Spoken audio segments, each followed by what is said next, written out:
Port Charles had a way of holding its breath before disaster struck. The harbor lay glassy and still beneath a winter sky, street lamps casting long, uncertain reflections across the water. The city looked calm, almost serene, but anyone who'd lived here long enough knew better. Calm was usually the rinse cycle before the spin. And tonight, the rinse was ending. Anna Devane felt it in her bones. She stood alone in her apartment, phone in hand, staring at a single message that had appeared moments earlier without warning. No caller ID. No return number. Just a short line of text that chilled her more effectively than the December air creeping through the window. You never finished what you started, Anna. Her heart skipped, then steadied. Training took over. Breathe. Assess. Don't react. There were only two men in the world who would choose those words. Only two voices she could hear behind them. César Faison. Or his son, Peter August. Both were supposed to be dead. And yet, in Port Charles, the dead had a habit of rinsing back into the cycle. Anna read it again, slower this time, pausing every syllable like a bomb technician examining wires. You never finished what you started, Anna. It wasn't a threat. Not yet. It was a reminder. A prod. A test. She locked her phone, set it face down on the table, and crossed the room to pour herself a drink. Scotch. Neat. Her hand didn't shake, but her mind raced through years of memories she'd tried, unsuccessfully, to bury. Faison's smug smile as he slipped through her fingers. Peter's wide, wounded eyes, always calculating, always lying. The echo of gunfire. The weight of choices that could never be undone. If it was Faison, then hell itself had opened a door. If it was Peter, that was somehow worse. Because Peter knew her. Not just as an enemy, but as a mirror. Anna lifted the glass, then stopped. She didn't drink. Instead, she carried it to the sink and poured it out. She needed clarity, not comfort. Her phone buzzed again. This time, it wasn't a message. It was a location pin. Pier 55. Midnight. Elsewhere in Port Charles, the city was already in motion. At the Metro Court, Valentin Cassadine stood near the bar, swirling amber liquid in a crystal tumbler. He watched the room without appearing to, an old Cassadine's skill perfected by generations of men who survived by anticipating betrayal. He felt it too. That subtle shift in the air. The rinse. Something wrong? Nina asked, sliding onto the stool beside him. Valentin smiled faintly. Wrong is such a strong word. I would say, inevitable. Nina frowned. That's not comforting. It's not meant to be. Across the room, Robert Scorpio laughed at something Mac had said, but his eyes flicked toward Valentin, then away. Old instincts never died. And Robert's instincts were screaming. Something was coming. Back in her apartment, Anna stood at the window, watching the city lights. Pier 55 was a mistake waiting to happen. Which, of course, was exactly why she'd go. But not alone. She reached for another phone. An old one, rarely used, number known only to a handful of people. She dialed without hesitation. Robert, she said when he answered. I need you. The line went quiet, not silence, but attention. What happened? I got a message. From who? Anna closed her eyes. That's the problem. A pause. Then, softly, Peter. Or Faison. Another pause, longer this time. I'm on my way. No, Anna said sharply. You stay visible. Public. I need you where they can see you. Anna. I need one of us to be predictable. Robert exhaled. Then what do you need? Backup. Quiet. And I need Valentin. That's not quiet. No, Anna agreed. But it's effective. Valentin didn't hesitate when Anna called. He never did, not with her. Their shared history was layered with secrets, betrayals, and uneasy trust, but beneath it all was a simple truth. When darkness rose, they recognized it in each other. Pier 55, he repeated. Midnight. Yes. You think it's Peter. I think it wants me to think it's Peter. Valentin smiled thinly. And that makes it more likely to be Faison. Or someone using both of them.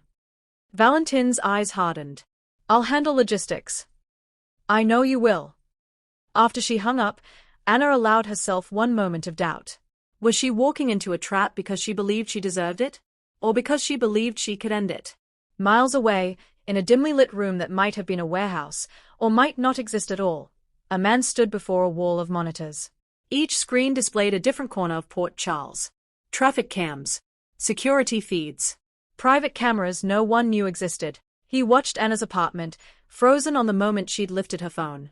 "You see," a voice said from the shadows. "She still dances when you play the music."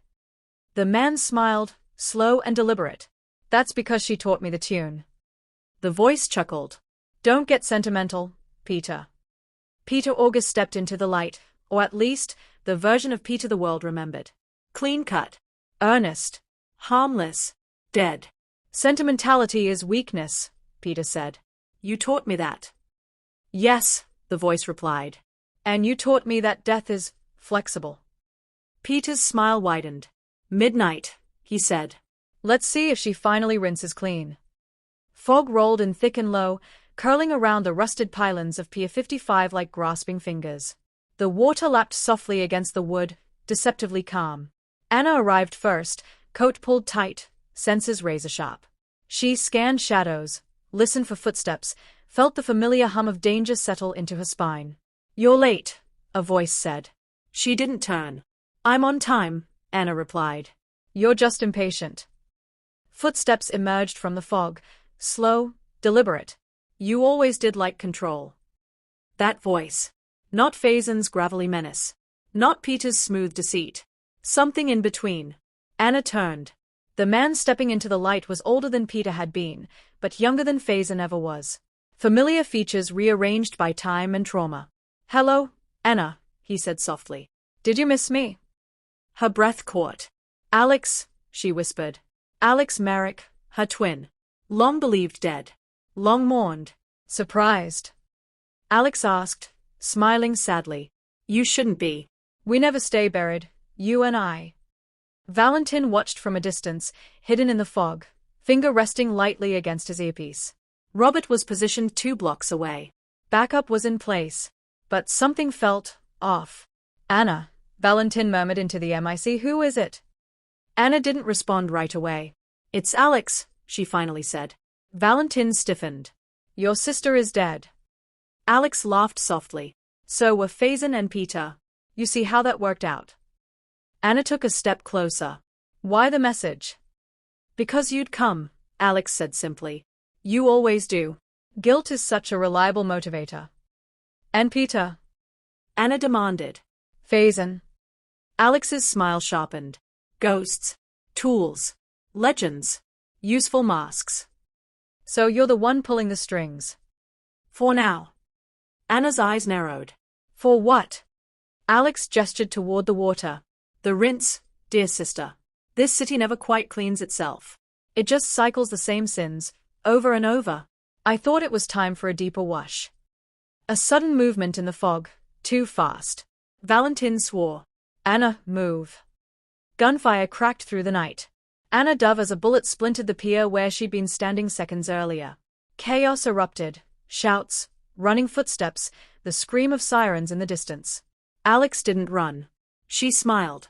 "You always were the survivor," Alex called as she backed toward the edge of the pier.